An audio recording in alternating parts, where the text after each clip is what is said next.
সবাইকে আসসালামু আলাইকুম।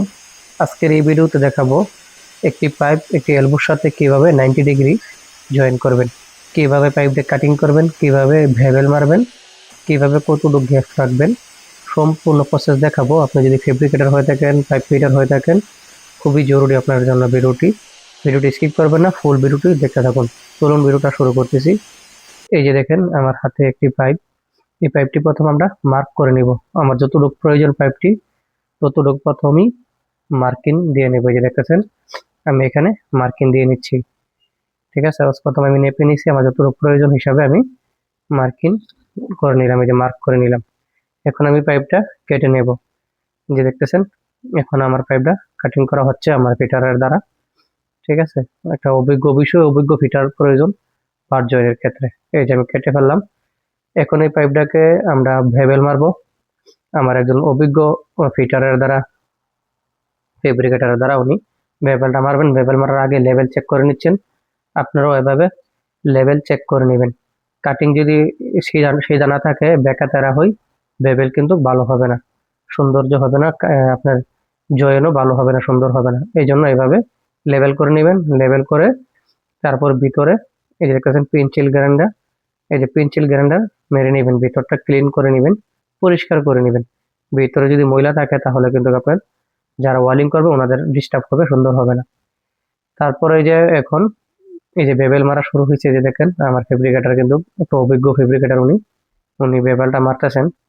এই যে দেখেন খুবই দক্ষতার সাথে কিন্তু উনি বেবেল মারতেছেন 37.5 ডিগ্রিতে।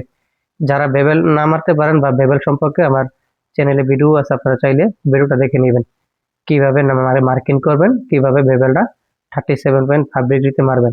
এই যে দেখেন সম্পূর্ণ বেবেল কিন্তু হয়ে গেছে সম্পূর্ণরূপে। দেখেন এখন আমি এলবো নিয়ে নিলাম। এলবোটাকে আমি প্রথমে বেবেল মেরে নিছি আগেই। এই যে দেখেন এখন এলবোটা ফেস টু ফেস এবং এটার আইডি টু আইডি আমি মিচিং করে নিচ্ছি। আইডি টু আইডি আপনারা প্রথম লেভেল করে নেবেন। আইডি টু আইডি মিচিং করার পর লেভেল করে নেবেন। এই যে দেখেন এলবোটার এই যে মাথা থেকে পাইপটা আমরা একদম লেভেল করে নিয়েছি। প্রথম পাইপ লেভেল করবেন, তারপর এলবো লেভেল করবেন। এই যে দেখেন একদম 0 to 0 লেভেল হয়ে গেলে ভিতরে একটা গ্যাপ রড লাগবে। এই যে দেখেন আমরা কিন্তু ভিতরে গ্যাপ রড রাখছি, রাখার পর তারপর আমরা এখানে একটা টাঙ্কা মারতেছি। আর অবশ্যই 4 mm হতে হবে গ্যাপটা। এই যে ভিতরে যে গ্যাপটা আছে 4 mm এর একটা রড রাখবেন, ওয়ালিং রড বা যে কোনো রড রাখার পরে উপরে একটা টাঙ্কা মারবেন লেভেল করার পর। এই যে দেখেন সম্পূর্ণ লেভেল হয়ে গেছে। এখন আমি একটা টেকিন মেরে নিলাম। এই টেকিন মারার পরে কিন্তু এক সাইড আমার টেকিন হয়ে গেছে। ঠিক আছে, তখন আমি গ্যাপটা চেক করে নেবেন আরেকবার। গ্যাপটা চেক করার পর লেভেলটা আবার একবার চেক করে নেবেন, এলবো লেভেল এবং পাইপ লেভেল ঠিক আছে কিনা। এই যে দেখেন এখন আবার ঠিক ছিল না, আমি আবার ঠিক করে নিলাম, 0 0 করে নিলাম। 0 0 করার পর এখন নিচে একটা টাঙ্কা মেরে দিব টেকিন। এই যে দেখেন নিচে আর একটা টেকিন আমি লাগিয়ে নিতেছি। অবশ্যই সাথে স্ক্রু ড্রাইভার নিয়ে নেবেন। স্ক্রু ড্রাইভার এবং গ্যাপ রড কিন্তু সাথে হতে হবে, আর নয়তো আপনার 4 mm এর যে গ্যাপটা কিন্তু আপনারা দিতে পারবেন না। নিচের টাঙ্কিন হয়ে গেছে টাকিন। এখন আমি এলবোটাকে উপরে করে নিলাম। উপরে করার পর আমি আরেকবার পাইপটা লেভেল চেক করব। এই যে পাইপ লেভেল হয়ে না থাকলে লেভেল করে নেবেন। পাইপটা লেভেল করার পর তারপর আবার আমার এলবোটা লেভেল করতে হবে, এলবোটা 90 ডিগ্রিতে আছে কিনা। এই যে দেখেন একদম 0 0 পাইপ লেভেল করেছি আমি। এখন এলবোটাকে আমি 90 ডিগ্রিতে আছে কিনা বা 90 আছে কিনা আবার চেক করে নেবো। এই যে দেখেন এলবো 90 ডিগ্রি চেক করার জন্য ক্ষেত্রে এই যে এইভাবে একটা রাইট অ্যাঙ্গেল ধরবেন উপর থেকে, তারপর মিটার দিয়ে দোনো পাশ চেক করবেন বরাবর আছে কিনা এখানে এবং আগে। যে দেখেন বড় রাইট অ্যাঙ্গেল হতে হবে, ছোট রাইট অ্যাঙ্গেল কিন্তু হবে না। দোনো পাশে যদি বরাবর থাকে তাহলে আপনার 90 বরাবর আছে। দোনো পাশে যদি বরাবর না থাকে তাহলে আপনার 90 বরাবর নাই, আপনাকে এদিক সেদিক করতে হবে একটি স্ক্রু ড্রাইভারের দ্বারা। এই যে এখন আমার লেভেল ঠিক আছে দোনো পাশে। এখন আমি আরেকটা টাকিন মেরে দিচ্ছি উপরে, টাঙ্কা বা টাকিন। এই যে দেখেন মেরে দিচ্ছি আরেকটা উপরে।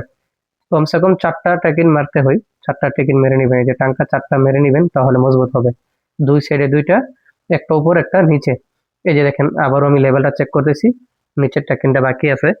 এই জন্য এই যে দেখেন লেভেলটা কিন্তু প্রথম ছিল না, এখন আমি 0 0 লেভেল করে নিয়েছি।